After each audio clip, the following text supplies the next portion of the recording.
Allow me to share my thoughts, concerns, if you may.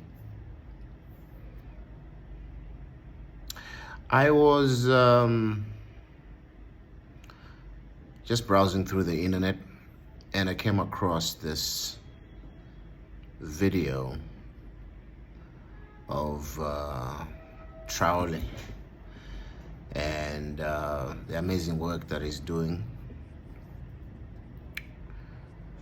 It's amazing that since their independence in 1960,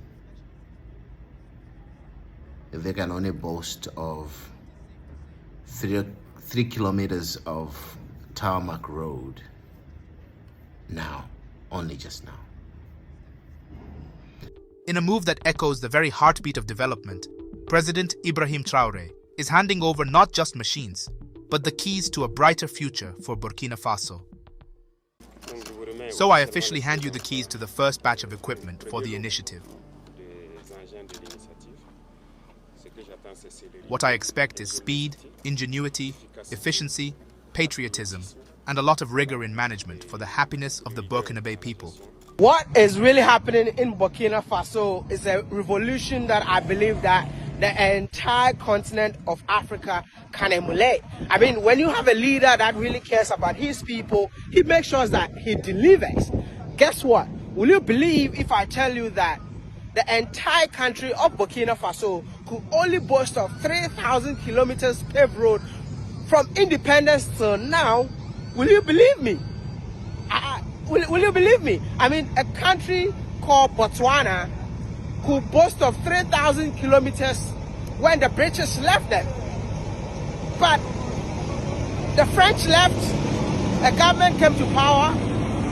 See, that's a construction going on. A government came to power for over 27 years. How old is this country? The country, the independence since 1960. 1960? Yeah. And the country could only boast of 3,000 kilometers. 3,000 kilometers, I'm telling you. Is it true? Yeah, it's true. Is he the first president? No. There's many that has been there. And now, after he took over the government, he said, wait a minute. I know that if I give tenders for people to construct these roads, definitely there'll be looting. Definitely people will squander the funds. And the service delivery won't be for the people. And him being the patriot that he is, he went and bought all the caterpillars, the machinery needed to pave these roads. Because he's thinking, see, there is no problem that the human mind cannot solve. For the first time in the history of that country, he's put the people first. He's put the country first. He doesn't want to be richer than a country.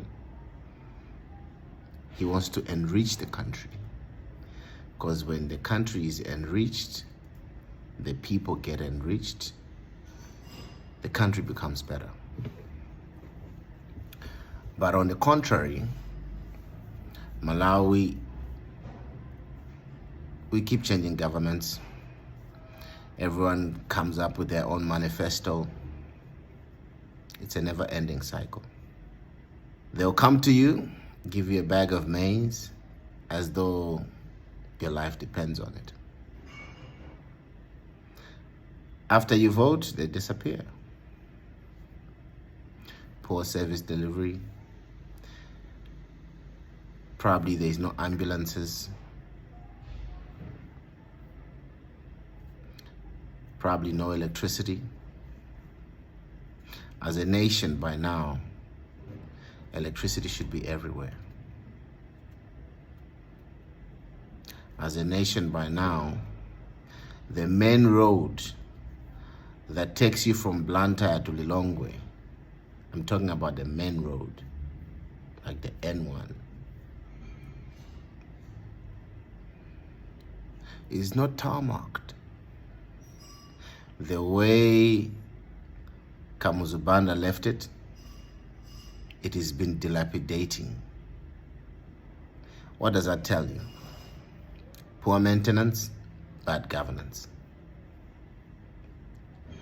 All the presidents have come and gone, nobody cares. Yet, that is the main road that takes you from the south to the central, from Blantyre to Lilongwe. And yet you are saying, okay, well, we're lifting all the visa requirements on all the international folks that want to come to boost up tourism. Fair and square. But you've got poor roads. How's that gonna work? Still giving out tenders? What is the quality control of these contractors? How does the procurement of these contractors go? Can the public perhaps be given access to these records? Who are these people? Who owns these companies? You see, why I'm saying so is because the Chinese have proved something. In the long way, they said, we're not going to give you the funds because we know you're going to loot. It's going to be stolen. Someone will be rich off it. We will do it ourselves.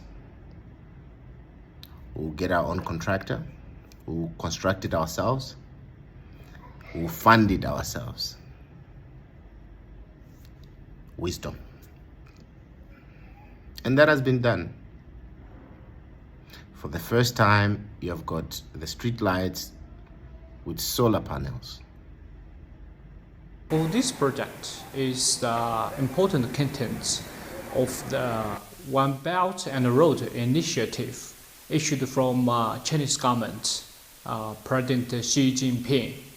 And for this project, is the Chinese government granted is for free for Malawi government, and it the witness of the friendship between Malawi and China. Stretching 9.45 kilometers, the highway has become an important artery between Kamuzu International Airport and the Old Town. The new stretch of road is especially important in facilitating the arrival and departure of goods between the airport and the Old Town. And with road traffic being made easier, it has made the daily commute for Malawians far easier as well. For the first time, they don't just put the tarmac, but also the paving. But are you telling me that the whole country, we don't have engineers that can do such a work? Of course, there is. From 1994 till now, a lot of them. Are you telling me that they are not patriotic? Of course they are. But is there a platform for them to exercise their patriotism? No. If you're not in government, if you're not with their party of the day, forget about it. It's a never-ending cycle. Now politicians feel entitled that they want to be in power until they die, literally. The first one came, he wanted to be a life president. We had to take him out. Referendum. UDF came, they wanted also another third term, and that's how they were kicked out of power. DPP came, they tried, but they were also becoming reckless. What happened? The people spoke.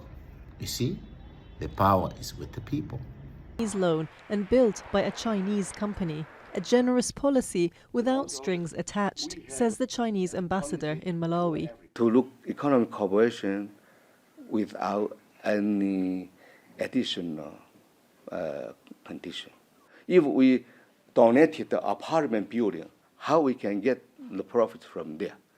Since Malawi terminated its diplomatic relations with Taiwan in 2007, Chinese investment has soared.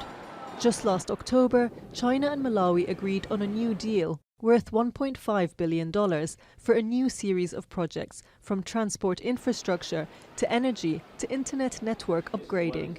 But the majority of these investments are loans that Malawi will struggle to pay back, according to some NGOs. I know there's no free lunch. Our colleagues from China, I'm sure they do their homework, and they, it's very clear what they set to benefit from any country, anywhere they go.